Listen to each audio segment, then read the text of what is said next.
India TV YouTube channel को subscribe करें और बेल आइकन दबाएं। रुक करेंगे अगली खबर का, जो हिमाचल प्रदेश से है। हिमाचल प्रदेश के किन्नौर में कल फिर भयंकर तबाही मची। पहाड़ों से गिरती चट्टानों ने नेशनल हाईवे 5 से गुजर रही गाड़ियों को अपनी चपेट में ले लिया। दोपहर 12 बजे यह हादसा हुआ और अब तक रास्ते से मलबे को हटाया नहीं जा सकता। मलबे से अब तक 10 से ज्यादा शवों को निकाला जा चुका है और एक बस और एक बोलेरो गाड़ी लापता है। कहा जा रहा है कि बस में 25 से ज्यादा यात्री सवार थे। एनडीआरएफ और आईटीबीपी लगातार रेस्क्यू ऑपरेशन में जुटी है। रात को ऑपरेशन बंद कर दिया गया।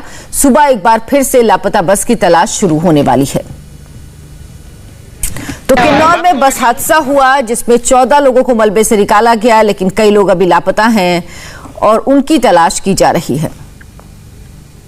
पत्थर और देखो, वो देखो।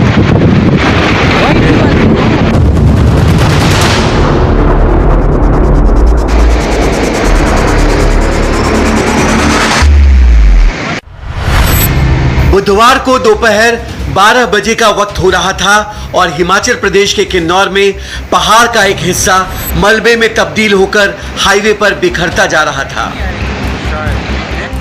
चारों ओर धुएं का गुब्बार था और जब ये गुब्बार हटा तो चीख पुकार मच गई। मलबे में दबे जिंदा लोगों की तलाश शुरू हो गई।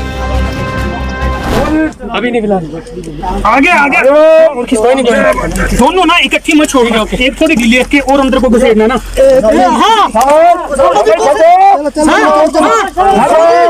अंदर जाने दो इसको। मेरा पकड़ो। चलो चलो चलो चलो कोशिश करो। ये एक ऐसा हादसा था जिसे देखकर कलेजा कांप जाए।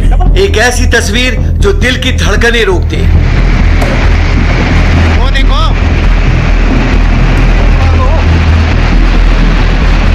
ये तस्वीरें ऐसी दहशत पैदा कर रही थी जिसे देखकर हर कोई सिहर उठा है। हर किसी की जुबान बताते हुए लड़खड़ा रही थी कि कितना भयानक मंजर था। ऊपर से कंटिन्यू लैंडस्लाइड हो रहा है और वो जो वहाँ पे लोग हैं वो बिल्कुल मलबे के सारे डांग के सारे और उनकी तरफ मलबा बढ़ते जा रहा है और डांग के सारे छुपते जा रहे हैं। ऊपर से कंटिन्यू लैंडस्लाइड हो रहा है सर। आपकी बात हुई है उनसे? हाँ, बात कंटिन्यू हो रहा है सर मेरा उनसे। कितने लोग थे वहाँ पे? वो 4 लोग हैं सर। हादसे के फौरन बाद से ही मलबा हटाने की कोशिश हो रही थी और रात तक 4 कार और 1 ट्रक को मलबे से बाहर निकाला जा सका। और जब इन गाड़ियों को बाहर निकाला गया तो एक भी हिस्सा सुरक्षित नहीं था। किसी खिलौने की तरह गाड़ियों के टुकड़े मलबे में दबे हुए थे। जिस वक्त रात में ऑपरेशन बंद किया गया उस वक्त मलबे से 13 लोगों को सुरक्षित बचाया गया था। 11 बजे रात तक मलबे से 10 लोगों के शवों को बाहर निकाला गया, जबकि एक बोलेरो और एक बस के साथ उसमें सवार 25 से ज्यादा लोगों की तलाश जारी है। ड्रोन कैमरे से ली गई नेशनल हाईवे 5 की यह तस्वीर देखिए। मलबे में सड़कें गुम हो गई है। जिस हिमाचल परिवहन पथ निगम की बस की तलाश हो रही है, कहा जा रहा है कि इस मलबे में कहीं दब गई है या फिर नीचे नदी में बह गई है।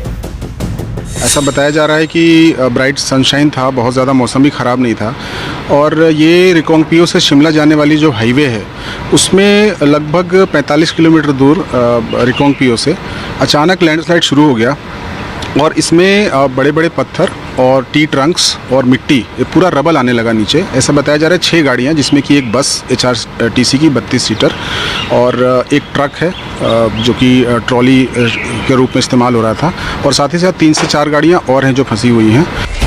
हादसे के बाद से ही आईटीबीपी, सीआईएसएफ और स्थानीय पुलिस के साथ एनडीआरएफ के जवान लगातार रेस्क्यू में लगे हुए थे, लेकिन सामने हजार चुनौतियां थीं। रुक रुक कर पहाड़ का हिस्सा दरकता जा रहा था और बार बार रेस्क्यू में ब्रेक लग रहा था। अब आज सेना से बस को सर्च करने के लिए मदद ली जाएगी।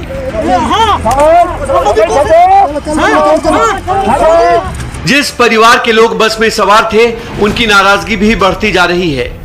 बस को गायब हुए 18 घंटे से ज्यादा का वक्त हो गया है।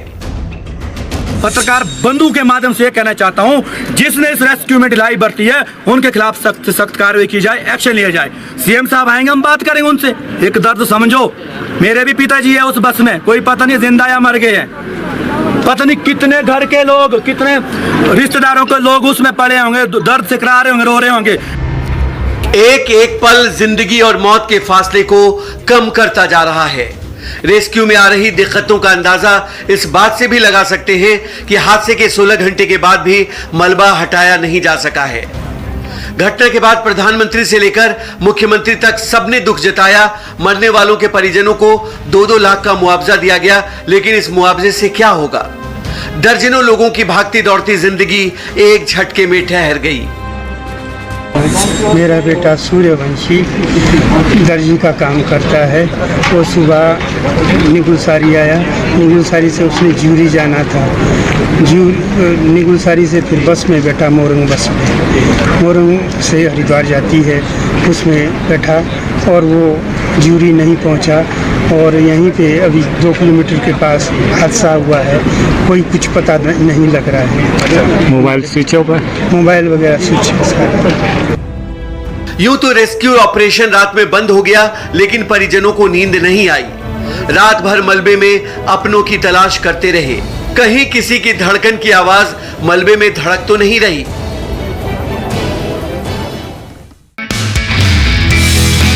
नमस्ते, मैं हूं मीनाक्षी जोशी। वीडियो और खबरों से अपडेट रहने के लिए India TV YouTube channel subscribe करें, बेल आइकन दबाना ना भूलें। जुड़े रहें इंडिया टीवी के साथ।